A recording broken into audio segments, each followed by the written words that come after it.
ઢોળવા નાકા પાસે મંત્રી કૌશિક વેકરિયાએ જેનું ખાતમુહૂર્ત કર્યું હતું તે આંગણવાડીનું કામ 3 વર્ષથી ટલ્લે ચડ્યું છે।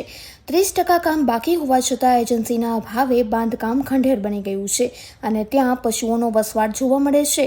તંત્રની ઉદાસીનતાને કારણે ભૂલકાઓ હજુ પણ સુવિધા વિહોણા ભાડાના મકાનમાં ભણવા મજબૂર બન્યા છે। વડિયા ઢોળવા નાકા પાસે આવેલ આંગણવાડી કેન્દ્ર નંબર 91 જે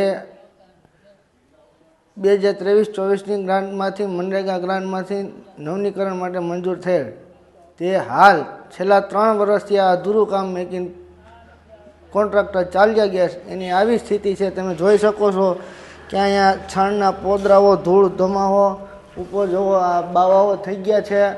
સાવ ખંડેર પરિસ્થિતિમાં આમ જોવો નકરી ધૂળ છે। આ અડધું કામ મૂકીને વહી ગયા છે। ચોમાસામાં અહીંયા સ્લેબમાંથી પાણી પડે છે, અહીંયા બાવો જામી ગયા છે।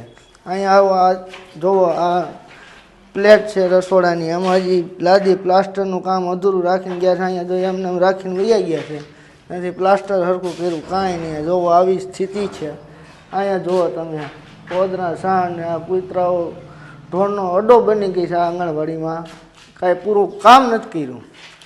છેલ્લા ઘણા વર્ષોથી અહીંના બાળકો ભાડે રૂમ રાખીને આંગણવાડીમાં બેસે છે। ત્યારે નવી આંગણવાડી મંજૂર થઈ હતી ત્યારે એમાં ઉત્સાહ હતો, તે પણ હાલ અધૂરું છે। આમાં ખૂબ કોન્ટ્રાક્ટર દ્વારા નબળી કામગીરી થઈ છે, લોલમ કામગીરી થઈ છે। કાંઈ સંપૂર્ણ રીતે સાવ ગંભીર પરિસ્થિતિમાં હાલ જોવા મળેલ છે।